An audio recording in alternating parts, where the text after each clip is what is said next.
సోదరుడు ప్రభుత్వ మాజీ విప్ చెన్నూరు మాజీ శాసనసభ్యులు తమ్ముడు బాల్కా సుమన్ గారు, గౌరవనీయులు, ఈరోజు మరి గతంలో జిల్లా పరిషత్ ఉమ్మడి ఆదిలాబాద్ జిల్లాకి ఆ జిల్లా పరిషత్కి ఉపాధ్యక్షుడిగా పనిచేసి మళ్ళీ ఈరోజు తిరిగి కేసీఆర్ గారి నాయకత్వంలోనే తెలంగాణ ముందుకు పోతుందని చెప్పి ఆలోచన చేసి మరి గులాబీ కండువా కప్పుకున్న పెద్దలు గౌరవనీయులు శ్రీ మూల రాజిరెడ్డి గారు, తమ్ముడు శ్రీ గెల్లు శ్రీనివాస్ యాదవ్ గారు, మన విద్యార్థి విభాగం రాష్ట్ర అధ్యక్షుడు, అట్లాగే సోదరులు అలీపురం వెంకటేశ్వర రెడ్డి గారు, వారితో పాటు వేదికపై ఆసీనులైన శ్రీమతి విజయారెడ్డి గారు, మైదం రవి గారు, కిషోర్ గౌడ్ గారు, ఇంకా చాలామంది మిత్రులు ఉన్నారు. వారందరికీ రాజా రమేష్ గారు, అట్లాగే మన సంపత్ గారు, ఇంకా పేరు పేరున ఎవరెవరి పేర్లు చెప్పలేదో వాళ్ళు ఎవరు ఏమనుకోవద్దని చెప్పి ముందే కోరుతూ, కొద్దిగా నాకు కూడా సిరిసిల్లలో ఈరోజు ఒక మార్కండేయ జాతర ఉన్నది, యాత్ర ఉన్నది, కాబట్టి అక్కడ పోయేది ఉండే. నిజానికి ఇప్పుడు 4:30కే అక్కడ ఉండేది ఉండే,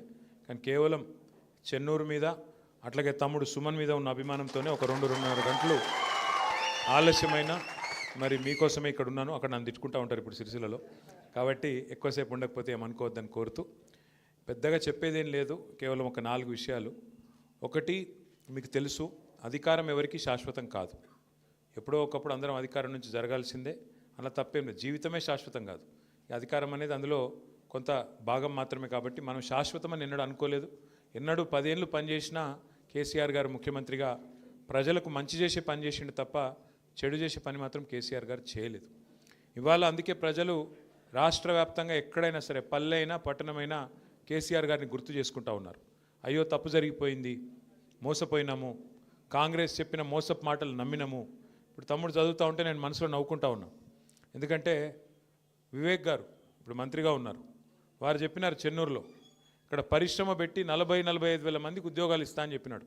ఇవాళ నేను చెప్తున్నా, రాసి పెట్టుకోండి, ఇంకో 3 ఏళ్ళు ఉంది కదా వివేక్ గారికి, 45,000 కాదు 400 ఉద్యోగాలు కూడా ఇవ్వడు, రాసి పెట్టుకోండి. మోసం ఎట్లుంటుందంటే ఒక అట్లుంటుంది. మోసం ఎట్లుంటుందంటే, మనోళ్ళు నమ్మినరు, కేసీఆర్ ₹1,00,000 ఇస్తుండు కదా, నేను తులం బంగారం ఇస్తా అన్నాడు. దాని మీదకెళ్ళి మనోళ్ళు ఏమనుకున్నారు, నిజంగానే ఇస్తాడేమో అనుకున్నాడు.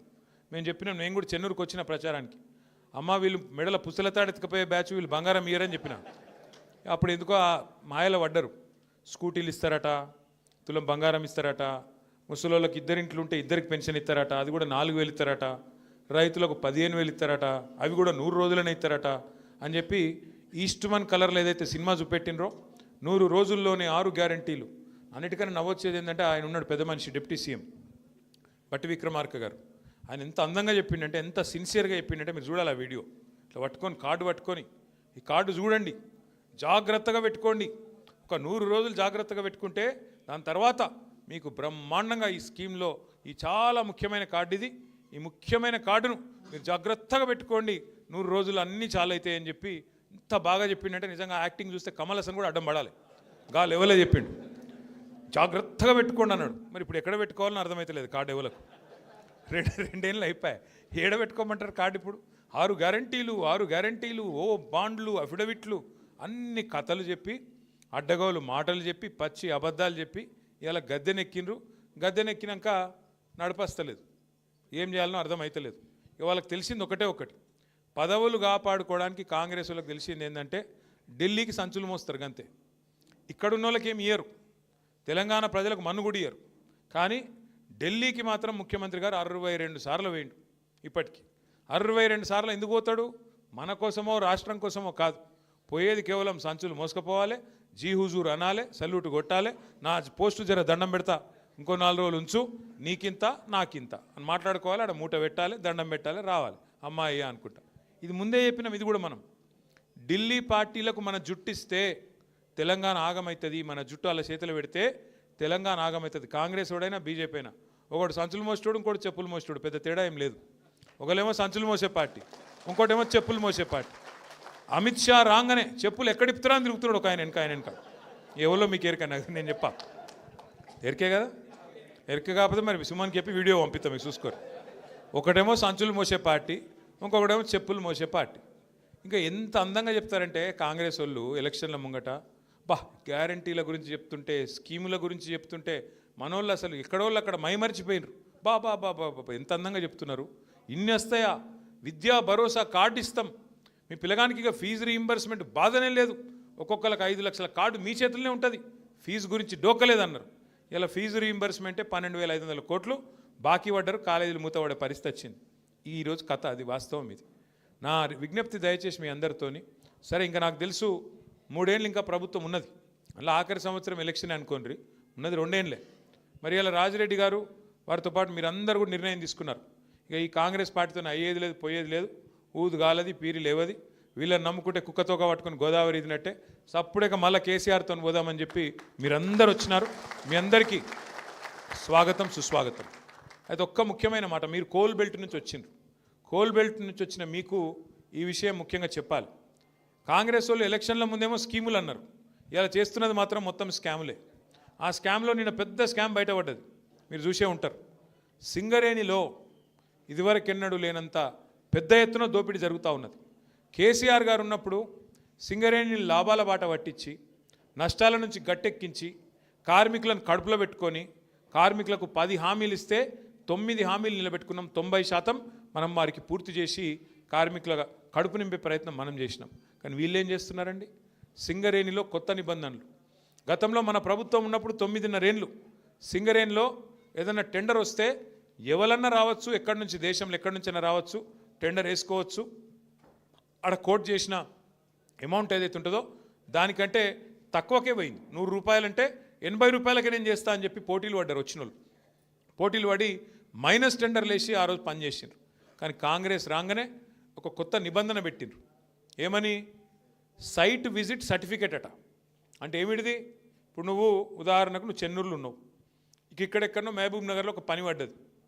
నిజానికైతే ఏంది, 1,00,000 రూపాయలు దాటితే ఏ టెండర్ అయినా కూడా ఈ టెండర్, ఎలక్ట్రానిక్ టెండర్, అంటే ఎక్కడ కూర్చున్న వాళ్ళైనా ఎక్కడైనా టెండర్ వేసుకోవచ్చు. వాస్తవానికి చిన్న కాంట్రాక్టర్ అయినా పెద్ద కాంట్రాక్టర్ అయినా ఎక్కడున్నాడైనా కంప్యూటర్లో కోడే కొట్టుడే, గీడ పని ఉన్నదంటే ఈ రేటుకు నేను చేస్తాను కొట్టుడే. కానీ సింగరేణిలో కాంగ్రెస్ రాగానే కొత్త నిబంధన పెట్టిండ్రు. ఏమని? నువ్వు మా దగ్గర బొగ్గుబాయిలో మా చెన్నూరులో మా మందమరిలో పనిచేయాలనుకో, నువ్వు రావాలి, మొదలు వచ్చి మమ్మల్ని కలవాలి, కలిసి సైట్ చూడాలి, చూసినట్టు నేను సర్టిఫికేట్ నీకు ఇవ్వాలి, ఇస్తేనే నువ్వు టెండర్లో పాల్గొనొచ్చు అని కాళ్ళల్లో కట్టబెట్టే స్కీమ్ పెట్టిరు. ఎందుకు పెట్టిరు ఇది? ఆయన వస్తాడు కదా, వచ్చినాడు రాగానే ఆయన పుట్టుమచ్చలు ఎక్కడున్నాయి, ఆయన పుట్టు పూర్వోత్తరాలు ఏంది, ఆయనది ఏ కులము, ఏం గోత్రము, ఎన్ని పైసలు ఉన్నాయి, మనకి ఎన్ని ఇస్తాడు, ఇవన్నీ రాసుకున్నారు. రాసుకొని ముఖ్యమంత్రి బామ్మర్దినాడు ఒక ఆయన, సుజన్ రెడ్డి అని, ఆయన ఫోన్ చేయాలి సీదా, నువ్వు ఎట్లెత్తావా టెండరు, మేము ఇక్కడ అందరం కలిసి కూర్చున్నాం, 4-5 మాట్లాడుకున్నాం, ఇగో నువ్వు వేయద్దు అని బెదిరిస్తాడు. ఆయన వినలేదనుకో అవతల ఫోన్లో, వినకపోతే ఏం చేస్తారు, సింగరేణి నువ్వు వచ్చినట్టు అసలు సర్టిఫికేట్ అయ్యాడు, నువ్వు సైట్ మీదకి వచ్చినట్టు సర్టిఫికేట్ అయ్యాడు. సర్టిఫికేట్ లేకపోతే ఇక ముంగటి కాళ్ళకి అడ్డం పెట్టినట్టే కదా, పోనే రాదు ముంగటికి, నువ్వు బటన్ ఒత్తరాదు, టెండర్ వేయరాదు. గట్ల పెట్టి ఇదివరకు మైనస్లో పోయే టెండర్లను ఇవాళ వీళ్ళు ఒక్కొక్క టెండర్ను 6,000 కోట్లను మంచిగా పుట్నాలు బఠానీలు వంచుకున్నట్టు తలా ఒకటి. అందులో ఫస్ట్ మొదటి కాంట్రాక్ట్ వచ్చిందే ముఖ్యమంత్రి బామ్మర్ది సుజన్ రెడ్డి గారి కంపెనీకి 250 కోట్లు వాళ్ళు తీసుకున్నారు. అట్లా వరుసగా గత 2 సంవత్సరాలుగా ఎన్నికల ముందు స్కీములు, ఇప్పుడు స్కాములు అన్నట్టు సింగరేణిని కొల్లగొడుతున్నది కాంగ్రెస్ ప్రభుత్వం. ఇదంతా బయటికి ఎట్లా వచ్చిందంటే మనం బయట పెట్టలే, మీడియా బయట పెట్టలే, వాళ్ళే వాటాల కోసం అనుకొని ఆయన దొంగలు నిన్న బయటపడ్డారు. ఎట్లా బయటపడ్డారు, ఏమైందట అంటే అక్కడెక్కడో ఒరిస్సాలో ఏదో బ్లాక్ ఉందట, కోల్ బ్లాక్, ఆ బ్లాక్ 9 అట. ఆ 9 బ్లాక్ కోసం ముఖ్యమంత్రి ఉప ముఖ్యమంత్రి ఇద్దరు మంచిగా కేకును కోసుకున్నట్టు కోసుకున్నారట. కోసుకుంటే ఇంకో 3వ మంత్రి, ఆయన పేరైంది వెంకటరెడ్డి వచ్చి, అగో మీ ఇద్దరే తింటారా కేకు, నాకు కూడా ఒక ముఖ్యరా అని వెంకటరెడ్డి అడిగినాడు. వెంకటరెడ్డి అడిగితే, అగో నువ్వెట్లా అడుగుతావా నువ్వు అని చెప్పి ఆయన మీద ఉప ముఖ్యమంత్రి గారికి దగ్గరగా ఉండే ఛానల్లో ఒక స్టోరీ వేసిరు. ఈయన లంగ పనులు చేస్తుండు, దొంగ పనులు చేస్తుండే, ఏదో పనులు చేస్తుండని స్టోరీ వేసిరు. వేసేవరకు ఈయన తెల్లారి ప్రెస్ మీట్ పెట్టి కన్నీరు గార్చి ఓహో ఆహా ఆహా ఓహో నేడిసి, ఈయన కూడా రజనీకాంత్ లెవెల్లో యాక్టింగ్ చేసి నన్ను కావాలంటే ఇసమిచ్చి చంపుర్రి, కానీ ఇట్లా చేయకుండ్రి, నేను చాలా మంచోన్ని అని ఈయన యాక్టింగ్ చేసిండు. చేసే వరకు ముఖ్యమంత్రి ఏం చూసిండు, ఒక్క దెబ్బకు 2 పిట్టెలు దొరికేటట్టున్నాయి ఇలా అని చెప్పి ఇంకొక పేపర్ ఆయనకు చెప్పి వీళ్ళిద్దరి మీద రాపిచ్చిండు. రాపిచ్చే వరకు ఉప ముఖ్యమంత్రికి మండింది, అగో ఇట్లా చేస్తారు, నన్ను ఇంత మాట అంటావా, నన్ను నేను దోపిడీ చేస్తా అంటున్నావా, నువ్వు దోసుకుంటుందంతా నువ్వు, నీ కుటుంబం, నీ అన్నదమ్ములు, మమ్మల్ని అంటావా అని చెప్పి ఆయన ఉప ముఖ్యమంత్రి తెల్లారి రద్దు చేసి పారేసి. రద్దు చేసినాక ఏమైంది, మన నాయకుడు హరీష్ రావు గారు ఆయన ప్రెస్ మీట్ పెట్టిండు. అరే ఇది ఒకటే ఎట్లా రద్దు చేస్తావురా భయ్, మరి అన్ని ఇవన్నీ ఉన్నాయి, ఇవన్నీ కూడా రద్దు చేయని పెట్టిండు సింగరేణిలో. ఇప్పుడు ఇక కుడితిలో వాడు ఎలక లెక్క కొట్టుకుంటారు ఎక్కడోడు అక్కడ. ఒకటి స్విట్జర్లాండ్ వీకిండు, ఇంకోటి అటేటో వేయండు, ఇంకోటి ఇటేటో వేయండు, కానీ ఎవ్వడు తేలుగుట్టిన దొంగలేలు ఒక్కడు మాట్లాడతలేడు నిన్నటి నుంచి. ఏంద్రాబాయ్ అంటే ఇక డైవర్షన్ గేమ్ ఆడాలి. అక్కడ అట్లా మాట్లాడగానే దొరికిరుగా దొంగలు, ఇక వెంటనే నోటీస్, నడు హరీష్ రావు నువ్వు పోలీసుల ముంగట కూర్చో. దేనికి రాబాయి కూర్చున్నాడు అంటే 2 ఏళ్ళకి అదేదో కార్తీక దీపం సీరియల్ ఉంటుంది, దాని లెక్క నడుతుంది కథ. అది ఒడవది తెగది, రోజు ఒకటే కథ ధారావాహిక. Phone tapping. ఏం ట్యాపింగు, ఎవంది ట్యాపింగు, ఎక్కడ ట్యాపింగ్, ఏం ట్యాపింగు? రేవంత్ రెడ్డి అనే వాళ్ళు ఉచ్చగాడు గతంలో మన ఎమ్మెల్యేలను కొన్నప్పుడు కాదు, ఆయన తిట్టాలని తిడతలే నేను. ఇప్పుడు నువ్వు లుచ్చ పని చేస్తే లుచ్చగాడే అంటారు. నువ్వు మా ఎమ్మెల్యేలను కొనుక్కుంటా 50 లక్షల రూపాయలతో దొరికిపోయిన దొంగవు. మరి నీ ఫోన్ ఏమన్నా చూసిరేమో, నాకేమెరక ఎవరికేమెరక, మంత్రులకు. పోలీసు వాళ్ళ పని పోలీసు వాళ్ళు చేస్తారు, దొంగలు ఎవడు పట్టుకుంటాడే పోలీసు వాళ్ళు చేస్తే పని వాళ్ళు చేస్తారు. మధ్యలో మాకేం సంబంధం, ఎవరికి సంబంధం? లుచ్చ పని చేస్తే పట్టుకొని లోపలెత్తారా ఏరా? మరి అదేదో పెద్ద స్వాతంత్ర పోరాటానికి పోయినట్టు నన్ను జైల్లో దోమలు కుడుతుండే ఎరికేనా అని మాకు అసెంబ్లీలో చెప్తుండే. మరి జైల్లో దోమలు కాకపోతే ఏముంటాయి? దోమలు బల్లులు ఉంటాయి. ఈయనకు దోమలు బల్లులు కాదు, ఈయనకు తొండల పిచ్చున్నది బాగా. నా డౌట్ అయితే వీళ్ళ నాయన కూడా చిన్నప్పుడు వీళ్ళ తమ్మునికి ఏమో కొండలరెడ్డి అని పెట్టిండు, వీని పేరు తొండలరెడ్డి అని పెట్టిండు. అందుకే మీరు చూడుర్రి మాట్లాడితే, అరే నువ్వు గవర్నమెంట్లో ప్రభుత్వాధినేతవు, ముఖ్యమంత్రివి, పనిచేయరా అయ్యా అంటే నీ లాగుల తొండలు ఇడుస్తా. నువ్వు గట్టిగా అడిగినావు, ఏమైనా నెలకు 2,500 ఏడవా నీ మహిళలకు ఇస్తా అంటివి కదా, ఆడోళ్ళకి ఇస్తా అంటివి కదా అంటే నీ గుడ్లు వీకి గోటిలాడతా. రైతులకు రుణమాఫీ చేయకపోతే ఏమయ్యా అంటే నీ మెడల పేగులు వేసుకుంటా. ఇక ఈ సిపాయి ఇప్పుడు హార్వర్డ్ పోతున్నాడు, హార్వర్డ్ పోయి ఆడేం చేస్తాడు, వాళ్ళకు కూడా నేర్పించేస్తాడో ఏం పాడు ఇవన్నీ. అమెరికా వాళ్ళం కూడా బ్రష్ పట్టించి వాళ్ళకు కూడా అడ్డమైన భాష నేర్పించి, లేకపోతే ఇంగ్లీష్లో మాట్లాడతాడేమో. In your trousers big lizards అంటాడేమో. అదే సినిమాలో చిరంజీవి చెప్తాడు, ఇన్ ఫ్రంట్ క్రోకడైల్స్ ఫెస్టివల్ అన్నట్టు. అంటే ఇప్పుడు భాష వచ్చుడు రాకపోవడం పెద్ద ముచ్చట కాదు, ఇంగ్లీష్ రావాలనేది కూడా కానూన్ ఏం లేదు. కానీ ఈయన బాధ ఏందో నాకు అర్థమవుతలేదు. నువ్వు ముఖ్యమంత్రి లెక్క పని చేయన్నా, 4 మంచి పనులు చేయాలి, శభాష్ అనిపించుకోవాలి. చెన్నూరులో మేము అంబేద్కర్ భవనం కట్టినాం, ఓ మహిళా భవనం కట్టినాం, ఓ మార్కెట్ కట్టినాం. నువ్వు 4 గట్టు, మేము వద్దన్నామా? మేము ఒక స్కూల్ కట్టినాం, నువ్వు 4 గట్టు. మేము 100 కోట్లు తెచ్చినాం, నువ్వు 200 కోట్లు నేను ఆపిండా? గవి ఏం చేయరట, ఒకటే ఎత్తుకున్నారు ఇక వీళ్ళు. ఒక లంగ పంచాయతీ అన్నట్టు. ఏమన్నా అంటే ఇప్పుడు వివేక్ని పట్టుకుంటే మీ మంత్రిని, మొన్న ఆయన చూస్తే నవ్వు వచ్చింది నాకు. ఆయన తిరుగుతూ ఉన్నాడు, మహిళలు అడ్డం వచ్చిర్రు. ఏమాయి సారు 2 నెలలకెళ్ళి రోడ్ లేదు, మన్ను లేదు, ఏం చెప్తున్నావు అన్నారు. గవర్నమెంట్ అడుకోపో అంటుండు. నువ్వేరా గవర్నమెంట్ నాయనా, నువ్వే మంత్రివి, నువ్వే గవర్నమెంట్, మర్చిపోయి నువ్వు అంటే. ఇంకా కేసీఆరే ముఖ్యమంత్రి ఉన్నాడు, ఇంకా సుమనే ఎమ్మెల్యే ఉన్నాడు, వాళ్ళని అడకపోరు అన్నట్టున్నది. ఏం చెప్పాలి మళ్ళీ వీళ్ళతో కొట్లాడాలి మన కర్మ. బాధ ఏంటంటే మీరు చూడరు, ముఖ్యమంత్రి గారు కూడా నిన్న మాట్లాడుతుండే ఎక్కడో మాట్లాడుకుంటా, ఇదివరకు మంత్రులు ఉన్న వాళ్ళు పొంకనాలు కొట్టిండ్రు, వేదిక మీద ఉన్నారు అంటుండు. అంటే ఒక విచిత్రమైన పరిస్థితి రాష్ట్రంలో ఉన్నది. అందుకే వాళ్ళకు అబద్ధాలు కూడా చక్కగా చెప్పస్తలేదు. ముఖ్యమంత్రి గారు ఆయనకు పరిపాలన చేతనైతే లేదు, పాపం నడుపస్తలేదు. ఆయన బాధ వర్ణనాతీతంగా ఉంది. ఆయన ఎవడు గుర్తుపడతలేడు ముఖ్యమంత్రిగా. ఇంకా పెద్ద బాధ ఏమిటిదంటే పేర్లు మర్చిపోతారు. మర్చిపోతే ఆయన కోపం వస్తుంది, జైల్లో పెడతాడు. పేర్లు మర్చిపోతే జైల్లో పెడతాడు. ఇట్లా నడుస్తున్నది. అందుకే ఇప్పుడు ఏంది కొత్తగా ఒకటే పల్లవిగా అందరు కాంగ్రెస్లో ఒకటే పల్లవి ఎత్తుకున్నారు. ఏమిటిది? కేసీఆర్ అప్లపాలు చేసిపోయాడు, అందుకే మేము ఇవ్వలేకపోతున్నాం. కేసీఆర్ అప్లపాలు చేసి అదన్నా చక్కగా చెప్పాను. నా అబద్ధం. ఒకడు 6 లక్షల కోట్లు అంటాడు, ఇంకొకటి 7 లక్షల కోట్లు అంటాడు, ఇంకొకరు 8 లక్షల కోట్లు అంటారు. అరే అబద్ధం చెప్తేనే అతికినట్టు ఉండాలి. కేంద్రంలో మొన్న పార్లమెంట్లో కేంద్ర ప్రభుత్వాన్ని ఒక ఎంపీ గారు అడిగిండు, అసలు కేసీఆర్ ప్రభుత్వం చేసిన అప్పెంత మీరు చెప్పండి అంటే కేంద్రం ఏం చేసింది?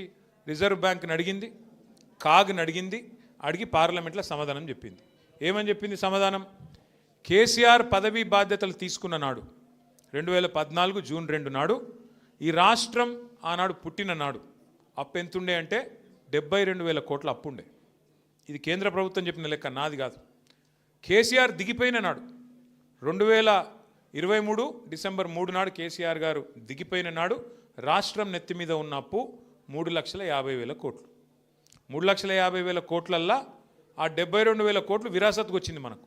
దాన్ని తీసేస్తే ఎంత? 2,80,000 కోట్లు. కేసీఆర్ 10 ఏళ్లలో చేసిన అప్పు 2,80,000 కోట్లు చేసిండు. మరి ఏం చేసిండు కేసీఆర్? అప్పు చేసి ఏం చేసిండు అంటే రైతులకు కాంగ్రెస్ వాళ్ళు 60 ఏళ్ళు కరెంట్ ఇయ్యక సావగొడితే 6 నెలల్లోనే 24 గంటల కరెంట్ ఇచ్చిండు కేసీఆర్. ఫ్రీ కరెంట్ ఇచ్చిండు. ఆ ఒక్క ఫ్రీ కరెంట్కే 10 ఏళ్లలో మనం ఖర్చు పెట్టిన మొత్తం 50,000 కోట్లు. సంవత్సరానికి 5-6 వేల కోట్ల చొప్పున మొత్తం 10 ఏళ్లలో 50,000 కోట్లు ఖర్చు పెట్టిండు కేసీఆర్ గారు. రెండవది, ఇవాళ వర్షాకాలం అంటారు సార్, నాట్లేసే కాలం, సంక్రాంతి దాటిపోయింది. కేసీఆర్ ఉన్నప్పుడు డిసెంబర్ 28 దాటలే ఎన్నాడు. మీ ఫోన్లు ఎవరిని అడిగే అవసరం లేదు, దరఖాస్తు పెట్టుడు లేదు, దండం పెట్టుడు లేదు. ఫోన్లు టింగ్ టింగ్ టింగ్ అని నాట్లు పడుతుండే, ఇక్కడ ఫోన్లో టింగ్ టింగ్ అని పడుతుండే. ఏం పడుతుండే? ఒక్కసారి కాదు, 2 సార్లు కాదు, 11 సార్లు 70 లక్షల మంది రైతుల ఖాతాల్లో 73,000 కోట్లు వేసినోడు కేసీఆర్. 73,000 కోట్లు వేసిండు కేసీఆర్. ఎస్, అప్పు చేసిండు, భారతదేశంలో ఎవ్వరు పెట్టని పథకం పెట్టిండు, 73,000 కోట్లు మీ ఖాతాలు వేసిండు. ఇదివరకు ఎవరన్నా ముఖ్యమంత్రి ప్రధానమంత్రి పైసలు ఇచ్చిరా రైతులకు? గుంజుకునోళ్ళే తప్ప ఇచ్చిన వాళ్ళు ఉన్నారా? రైతులకు ఉచిత కరెంట్ ఇచ్చిండు, బ్రహ్మాండంగా పెట్టుబడి సాయం చేసిండు. ఒక రైతు చచ్చిపోతే 5 లక్షల రూపాయలు సంవత్సరానికి 1,500 కోట్ల ప్రీమియం కట్టిండు కేసీఆర్. ఇంటింటికి నల్లా పెట్టి 40,000 కోట్లు ఖర్చు పెట్టి మిషన్ భగీరథతో ఇంటింటికి నీళ్ళు ఇచ్చిండు కేసీఆర్ గారు. అప్పు చేసిండు, కొత్త జిల్లాలు చేసి కలెక్టరేట్లు కట్టిండు. అప్పు చేసిండు, కొత్త జిల్లాల్లో మెడికల్ కాలేజ్ పెట్టిండు. అప్పు చేసిండు, నర్సింగ్ కాలేజ్ పెట్టిండు. అప్పు చేసిండు, 1022 గురుకుల పాఠశాలలు పెట్టిండు. అప్పు చేసిండు, మీ జైపూర్లో విద్యుత్ కేంద్రం కట్టిండు. అప్పు చేసిండు కేసీఆర్. కానీ తెలంగాణకు సంపద సృష్టించిండు, మీ భూముల విలువ పెంచిండు. చెన్నూరులో మీరు గుండె మీద చేసుకొని చెప్పండి, కేసీఆర్ రాకముందు భూముల విలువ ఎంతుండే? కేసీఆర్ వచ్చినాక భూముల విలువ 2023 నాటికి డబల్ అయిందా, ట్రిపుల్ అయిందా, ఎన్ని రెట్లు అయింది? ఒకసారి గుర్తు చేసుకోండి. రాష్ట్రం సంపద పెంచిండు కేసీఆర్. ఎంతసేపు అప్పు చేసిండు, అప్పు 2,80,000 కోట్ల అప్పు చేసిండు. కానీ కేసీఆర్ ఇవన్నీ చేసిండు. మరి నువ్వేం చేసినావు? 2 ఏళ్ళ నువ్వు కూడా 2.5 కోట్ల అప్పు చేసినావు, 2.5 లక్షల అప్పు చేసినావు, 2,50,000 కోట్ల అప్పు చేసినావు. ఏం చేసినావు చూపెడతావా? రైతు బంధు ఇచ్చినవా? పెన్షన్ పెంచినవా? తులం బంగారం ఇచ్చినవా? మహిళలకు 2,500 ఇచ్చినవా? స్కూటీలు ఇచ్చినవా? 6 గ్యారంటీలు ఏమైనా అమలు చేసినవా? ఏమనంటే ఫ్రీ బస్ అంటాడు. అది ఫ్రీ బస్ ఎట్లయితుందో నాకు ఇంకా అర్థం కాదు. ఆడోళ్ళకి ఫ్రీ అట, మగోళ్ళకి డబుల్ అట. అదేం ఫ్రీయే? ఆడోళ్ళకి ఫ్రీ అట, మగోళ్ళకి డబుల్ టికెట్ అట. ఇదేం ఫ్రీ? మళ్ళీ పిల్లగాళ్ళకు బస్ పాస్ 25% పెంచిండు. ఫ్రీ ఎట్లయితుంది? ఆలోచన చేయుర్రి మీరు కూడా. దయచేసి నేను మిమ్మల్ని కోరేది, మీరు ఒక మాట, నేను నిజం చెప్పాలి, ఒక్క మాట సత్యం చెప్పాలి. మీరు అందరు చెప్తారా? ఎలక్షన్ల ముందు అందరూ రాష్ట్రంలో ఏమనుకుర్రంటే, పోతే మా ఎమ్మెల్యే పోతాడేమో కానీ కేసీఆర్ ముఖ్యమంత్రి ఉంటాడు కదా అనుకుర్రా? చెన్నూరు వాళ్ళు కూడా అట్లే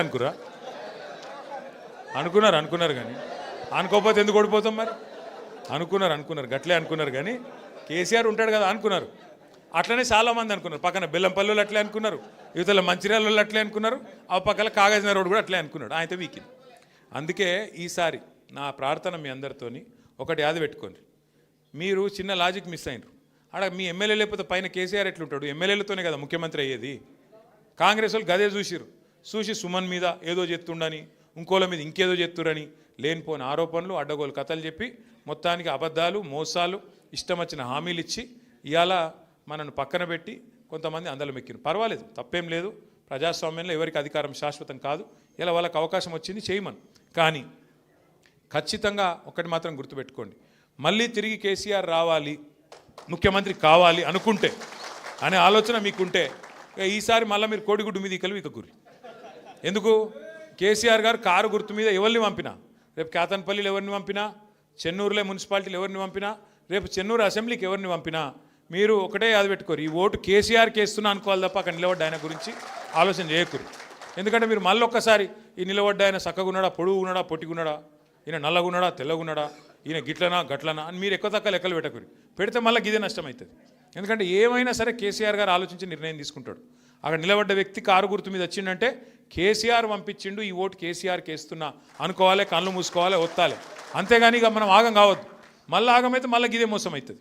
మళ్ళీ ఎవరో వస్తారు, ఏదో చెప్తారు, నేను ఇది ఇస్తా అంటారు, అది ఇస్తా అంటారు, కడుపులో తల పెడతారు, కాళ్ళు పట్టుకుంటారు, అమ్మ అంటారు, అక్క అంటారు, అయ్య అంటారు, అల్లుడు అంటారు, బామ్మరిది అంటారు, కొత్త వరుసలు కలుపుతారు, ఆగమాగం చెప్తారు, మళ్ళా గందరగోళం అవుతుంది. తప్పకుండా 2-2.5 ఏళ్లలో రాబోయే రోజుల్లో ఇది నాకు తెలిసినంతవరకు దీని తర్వాత ఎలక్షన్లు ఉండయి. మున్సిపాలిటీ తర్వాత జిల్లా పరిషత్ ఉంటుందని నేను అనుకోను. ఎందుకంటే ముఖ్యమంత్రి రేవంత్ రెడ్డి పగ పట్టిండు. ఆయన మంచిర్యాల జిల్లా ఖచ్చితంగా ఎత్తేస్తాడు, మీరు యాద పెట్టుకోండి. మంచిర్యాల జిల్లా ఎత్తేస్తాడు, ఆసిఫాబాద్ ఎత్తేస్తాడు, నిర్మల్ జిల్లా కూడా ఎత్తేస్తాడు. ఆయన ఆల్రెడీ చెప్తున్నాడు, కొత్త జిల్లాలు తప్పు చేసిండ్రు, నేను తీసి పారేస్తా అని చెప్తున్నాడు. కాబట్టి మరి మీరు కూడా ఆలోచన చేసుకోవాలి. ఇదివరకు మీరు అందరూ ఆదిలాబాద్ పోయే పని ఉంటుండే చెన్నూరు వాళ్ళు. ఎంత దూరం మీకు ఆదిలాబాదు? 200 కిలోమీటర్లు. ఇప్పుడు మంచిర్యాల ఎంత దూరం? 30 కిలోమీటర్లు, 20 కిలోమీటర్లు. మరి మీరు ఆలోచన చేసుకోండి. మీరు మళ్ళొక్కసారి కాంగ్రెస్ కోటేసి 200 కిలోమీటర్లు పోతారా, లేదా ఇప్పుడు మంచిగా కొత్తగా మంచిర్యాల షాందార్గా కొన్ని రాష్ట్రాలలో సెక్రటేరియట్లు కూడా ఉండే, అట్లా అంత బ్రహ్మాండంగా కలెక్టరేట్ కట్టించిన కేసీఆర్ గారు కోటేస్తారా? మీరే నిర్ణయం తీసుకోండి. క్యాతన్పల్లి, చెన్నూరు, మంచిర్యాల, లక్షెట్టిపేట, బెల్లంపల్లిలో ఆలోచన చేసుకోవాలి. ఈ మున్సిపాలిటీలు మా మంచిర్యాల జిల్లా ఉండన్నా పో అన్న ఆలోచన చేసుకోండి. రేవంత్ రెడ్డి పగబట్టిండు, కేసీఆర్ ఆనవాళ్ళు లేకుండా చేస్తా, నేను కంపల్సరీ ఈ జిల్లాలను మార్చేస్తా అంటున్నాడు. మరి మీరు ఆలోచన చేసుకోండి. మీ దగ్గరికి కేసీఆర్ కలెక్టర్లను తీసుకొచ్చి కూర్చోబెట్టిండు, మీ దగ్గరికి ఎస్పీలను తీసుకొచ్చి కూర్చోబెట్టిండు, జిల్లా అధికారులను తీసుకొచ్చి కూర్చోబెట్టిండు. మరి వాళ్ళని ఉంచుకుంటారా, ఊడగొట్టుకుంటారా? మీ ఇష్టం. ఎందుకంటే మీకోసం కేసీఆర్ గారు ఇవన్నీ చేస్తే కాదు మాకు మళ్ళీ గాల్లే కావాలి, మేము 200 కిలోమీటర్ పోతాం, ఆడవై తిరుగుతాం అనుకుంటే అది ప్రజల చేతుల్లో, ప్రజాస్వామ్యంలో మీరే బాసులు, మేమందరం మీ సేవకులం. కాబట్టి మీరే నిర్ణయం తీసుకోవాలని ప్రజలకు కూడా మనం అపీల్ చేయాలి. అట్లాగే ఈ మున్సిపల్ ఎన్నికల్లో కూడా ఖచ్చితంగా మనం ఒక మాట చెప్పాలి. మనం ఉన్నప్పుడు ఏం పని చేసినాం, ఇవాళ ఈ 2 ఏళ్ళలో ఏం పని అయింది? దోమల మందు కొట్టేటోడు లేడు, వాస్తవంగా చెప్పానంటే.